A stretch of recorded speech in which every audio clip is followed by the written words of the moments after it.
So hello, this is David Fuentes, Hidalgo County Commissioner for Precinct 1, and I got with me here Raul Sesin, our General Manager, Director over at the Hidalgo County Drainage District Number 1. He's joining me here today. We wanted to kind of explain what's happened over the last week. We've had 3 different awards within 8 days, and we wanted to take time to explain what each of these awards means to our communities, to our residents of Hidalgo County. The benefits of it and what's planned. So today, what we're going to discuss right now is what we call the Phase 1 Flood Control Project. This was a project that was submitted by the county and the Drainage District as a $32 million project. It's actually a lot more than that, but we had already invested some money in design, and the hydrology study with our engineers. They've already been planning and trying to figure out the best way, the most effective way to design and to actually get into specifications and plans for the project. So they've been doing some hydrological studies and things like that. So what this program is, we applied for roughly $32 million, and I'm going to talk in round numbers, $10 million in a grant. So that is money that is completely free. We don't have to pay it back. There's no debt service related to it. But the other $22 million, that's the balance of the project, will be at a 0% interest loan. One of the things that's important is back in 2018, when we passed the $190 million bond referendum, is that we would have to place those loans or get that money and place it out in the market in a bond. And right now the market rates are roughly 2.99, the first tranche that we put out there. So that's roughly 3%.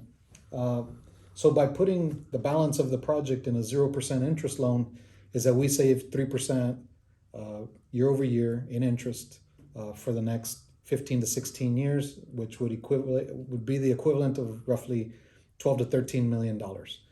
So that's the kind of savings we're going to get. A $10 million grant, roughly 12 to 13 million in interest savings. So it's a really fantastic thing for our area.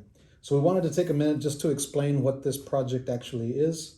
It actually is running along the IBWC. I don't know if you can see this, Mario, but from the IBWC structure over here, and this is roughly on mile 10 and mile 1 east.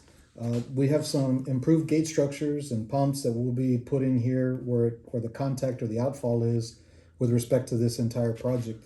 But if you follow this red line, all of this red line here meanders its way from Mercedes into North Weslaco, and it travels all the way from the floodway all the way to FM 88, which is Texas Boulevard in Weslaco, and it actually reaches as far south as mile 10 in the North Weslaco Mercedes area, and it extends past mile 12 and a half, almost to mile 13.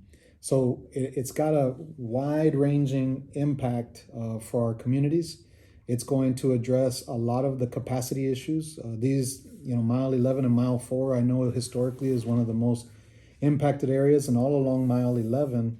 So there's going to be detention facilities. You see these darker blocks here. This is where we plan on putting detention facilities to try to get water out of the roads, out of people's houses, try to protect life and property. So I've asked Mr. Sesin to kind of give us a quick rundown of some of the improvements that will be made along this very expansive project.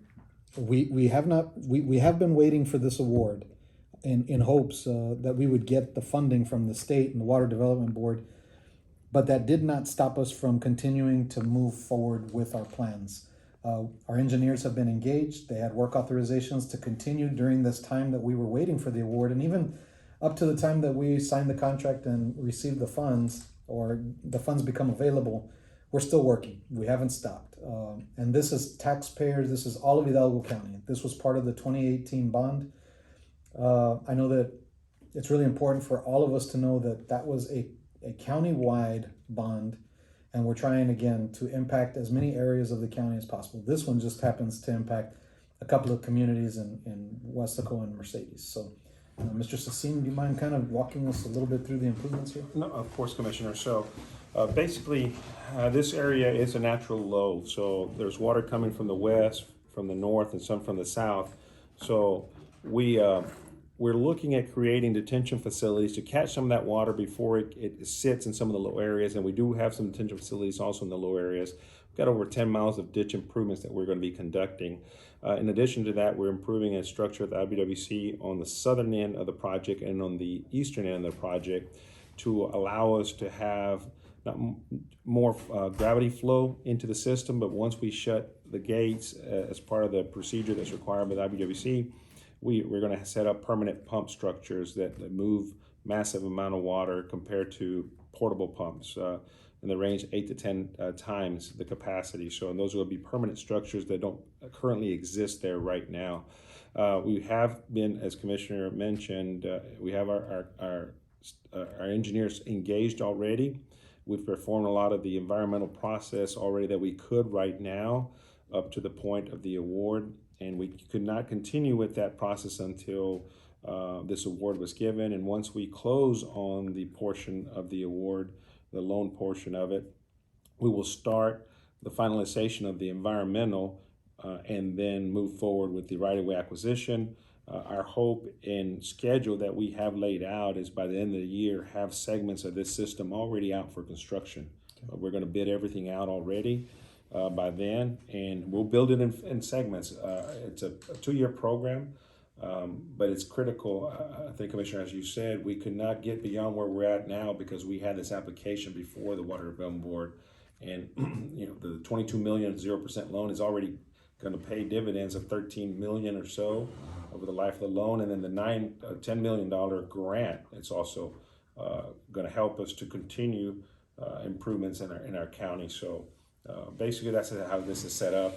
If I recall correctly, over 80 acres, so it's close to 100 acres of detention facilities that'll be constructed. So it's a massive project that we're undertaking here in this whole area to address this area that Commissioner laid out. So yeah, so when we talk about the project in total, and we're talking about a $35 million project, sometimes people get focused on one area and say, how can this cost $30 million? Well, the whole thing, from start to finish, from all the engineering services, right-of-way acquisition, the mobilization of the people starting to work there, digging out the ditches, connectivity, improving all the things that need to improve so that we can make sure to get these waters to continue to move and flow out again towards the IBWC, where there's plenty of capacity. So that in a nutshell is what we're looking at. We hope to continue and moving this project forward quickly.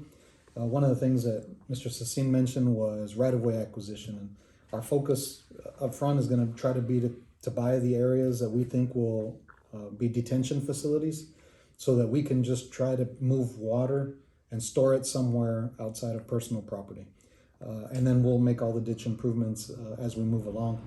It's also important to note that we are not using in-house forces for the major construction here. We might do it as a temporary, just to start creating some of these ditches or the detention facilities. But our goal is to get these out to contractors so that they can move these projects along as expeditiously as possible. We want to make sure that these projects get in the ground quickly. So that's the whole point of trying to engage third parties throughout this process. And it'll probably be multiple vendors as well. Again, we want to make sure that this moves as quickly and as efficiently as possible. So thank you for taking time to watch this video. We just wanted to make sure we got this information out to you. If you have any further questions, you can make sure to go to our website and to the Drainage District website if you want to share that. yes, HCDD1.org. We do have a link to our 2018 bond projects, and there is a lot of information on all our bond projects, and specifically these projects and the status of each bond project. So if anyone wants to look district-wide where we are, design, construction, and so forth, they can go to that website, and there's a link there, a dashboard that will provide all that information. So we encourage the public to do that. Yeah, so Mario, if you want, you can zoom in right here. It's got the web address for them, and then they can also look up the Phase 1 flood control project in the future as we get this thing rolling out. But this, in a nutshell, is what our plan is. We're really excited about it, and thank you again for taking time to watch this video.